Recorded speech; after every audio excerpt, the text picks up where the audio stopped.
역대상 17장 13절에서 18절까지 말씀을 우리 함께 합독하도록 하겠습니다.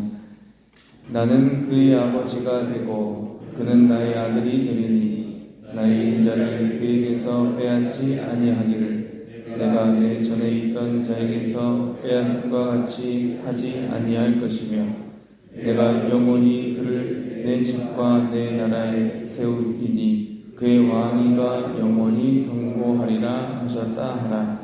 나단이 이 모든 말씀과 이 모든 계시대로 다윗에게 전하니라. 다윗 왕이 여호와 앞에 들어가 앉아서 이르되 여호와 하나님이여 나는 누구이오며 내 집은 무엇이기에 나에게 이에 이르게 하셨나이까. 하나님이여 주께서 이것을 오히려 작게 여기시고 또 종의 집에 대하여 먼 장래까지 말씀하셨사오니 여호와 하나님이여 나를 존귀한 자들같이 여기셨나이다. 주께서 주의 종에게 베푸신 영에 대하여 이 다윗이 다시 주께 무슨 말을 하오리이까. 주께서는 주의 종을 아시나이다. 아멘. 오늘 말씀 함께 읽을 본문의 분량은 하나님께서 다윗에게 부어주시는 축복에 대한 말씀들이 많이 수놓아 있습니다. 다윗이 하나님의 성전을 짓고자 하였으나 하나님의 뜻은 달랐습니다. 하나님께서는 다윗이 아니라 그의 아들을 통해서 성전을 건축하시기를 말씀하셨죠. 14절 말씀이 이렇게 기록되어 있습니다. 내가 영원히 그를 내 집과 내 나라에 세우리니 그의 왕위가 영원히 경고하리라 하셨다 하라. 아멘. 바로 다윗의 왕위가 영원히 경고할 것이다 라고 말씀합니다. 역대기 말씀을 읽는 이스라엘 백성들은 하나님의 언약의 말씀을 들을 때에 감동이 밀려들었을 것 같습니다. 왜냐하면 바벨론 포로기 이후에 이 말씀을 듣는 백성들은 하나님께서 우리나라를 영원히 경고하게 하시겠다라는 그 소망의 약속의 말씀을 들었기 때문에 참 하나님께서 우리나라를 지켜주시고 하나님께서 우리나라를 인도하시는 내가 그 백성이구나라는 사실이 참 마음에 감동이 되었을 겁니다.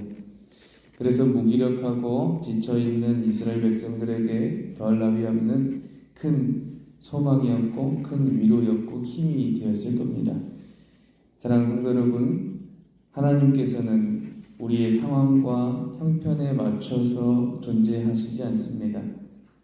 만군의 여호와 하나님은 어제 함께 고백했던 것처럼 항상 우리와 함께 계신 줄로 믿습니다. 그 사실을 우리는 알고 있죠. 그렇지만 우리는 종종 하나님이 나와 함께 계시지 않는다고 생각하곤 하죠. 내가 아주 지치고 힘들 때는 하나님이 계시지 않고 마치 내가 기분이 좋을 때는 하나님이 항상 계신 것 같다는 말이죠. 신앙생활을 그래프로 그리면 마치 위로 아래로 요동치는 것 같이 보여지기도 합니다. 그렇지만 중요한 사실은 하나님께서는 우리의 상황과 여건에 따라서 좌우되시지 않는다는 것이에요. 우리의 상황과 여건을 초월하시는 하나님이신 줄로 믿습니다. 그럼에도 불구하고 내가 하나님의 존재를 부정하고 거부할지라도 하나님은 항상 계세요. 하나님께서는 주님이 우리와 항상 함께 계신다는 사실을 말씀을 통해 계시하십니다. 우리는 말씀을 읽으며 항상 하나님께서 함께 하신다는 사실을 확인하고 또 확인하고 말씀을 통해 확인할 수 있어야겠습니다. 역대기는 하나님 나라 백성이라는 이 정체성을 다시 확인하는 성경이라고 말씀을 드렸죠. 계속 역대기서를 읽어가면서 다윗이 하나님께 받은 언약을 확인하면서 나 또한 이스라엘 백성, 영적인 이스라엘 백성, 나도 하나님의 약속의 백성, 언약의 백성, 하나님께서 나를 구원하시고 나를 인도하신다는 그 사실을 계속해서 확인하시는 저와 여러분 되기를 소망합니다. 우리는 역대기 말씀을 읽으면서 그 내용들의 중심점에는 바로 하나님의 말씀이 기준이 된다는 것을 발견할 수가 있는데요. 예를 들어서 다윗이 언약궤를 옮기는 장면이 13장과 15장 두 번 나타납니다. 처음은 실패했고 두 번째는 성공했습니다. 다윗이 처음에 실패한 이유는 하나님의 말씀대로 레위인이 이 언약궤를 어깨에 메고 가지 않고 마치 이방 신상들을 옮기는 것처럼 수레로 옮겼기 때문이에요. 다윗은 하나님의 말씀대로 다시 레위인을 소집해서 말씀하신 그 규례대로 언약궤를 레위인의 어깨에 메어서 예루살렘으로 옮깁니다.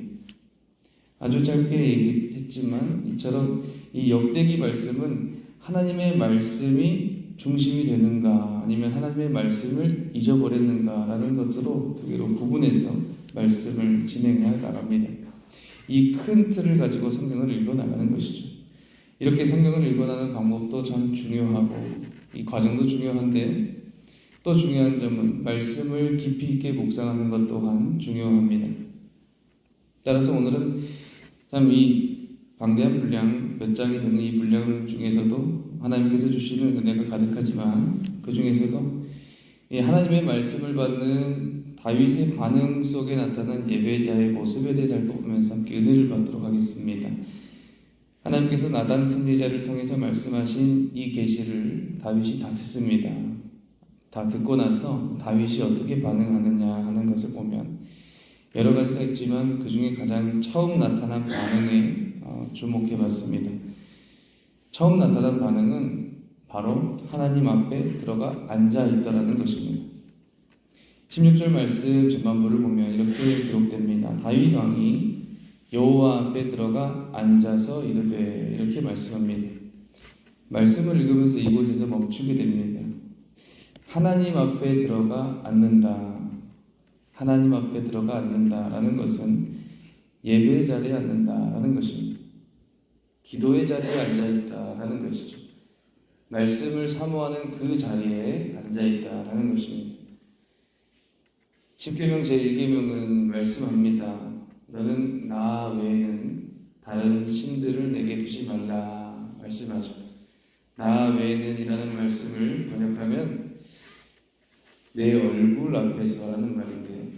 이 파님이라는 단어를 쓰는데 내 얼굴 앞에서 다른 신들을 내게 두지 말라.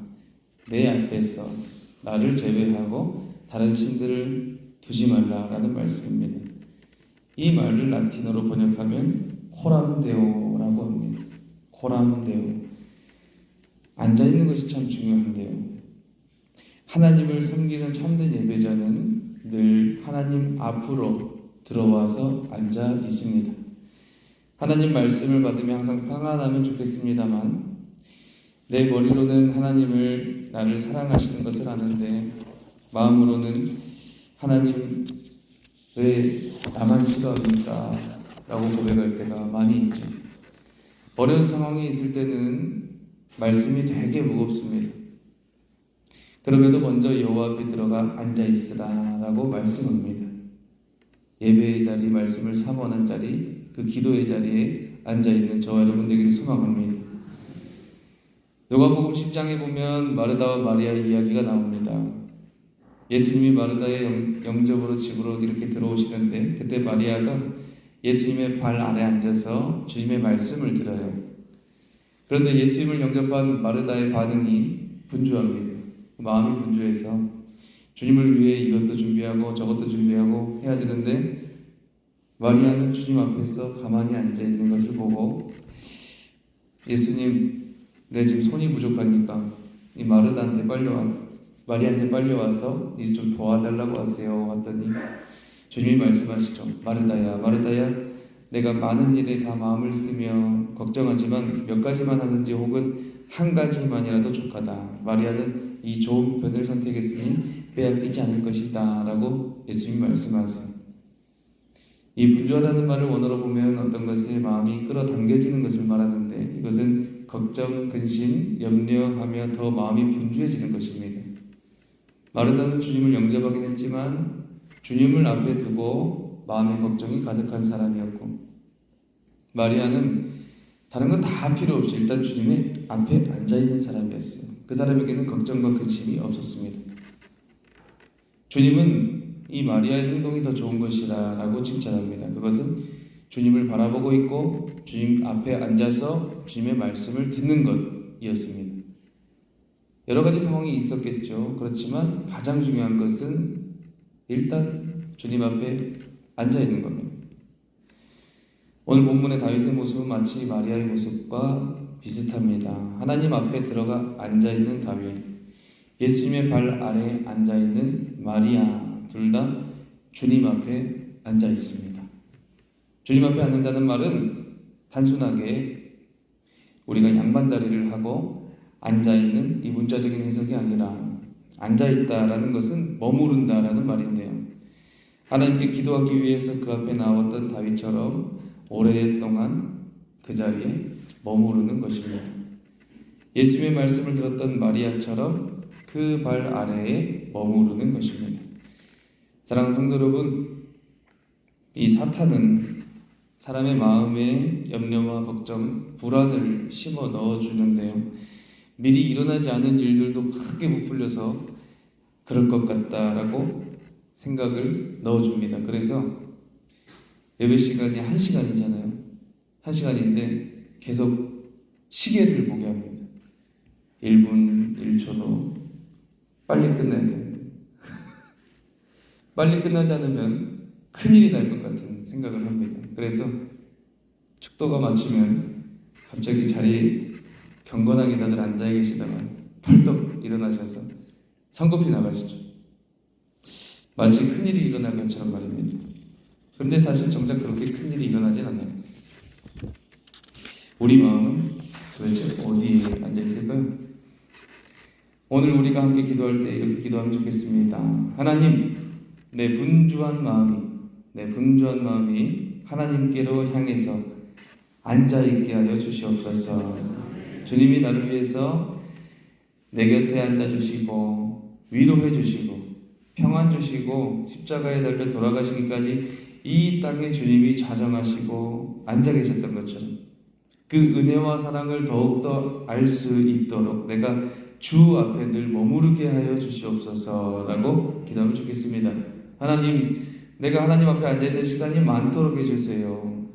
그래서 하나님과 매일 동행하는 삶을 살아갈 수 있도록 늘 나에게 말씀해 주시고 내가 말씀을 읽을 때마다, 기도할 때마다, 말씀을 들을 때마다 하나님, 내가 주 앞에 앉아있다는 사실을 귀하게 여기고 받아들일 수 있도록 주님 나를 이끌어 주시옵소서. 오늘도 하나님의 말씀 아래 머무르며 기도의 자리에서 충만한 은혜를 체험받는 저와 여러분 되기를 주님 이름으로 간절히 소망합니다.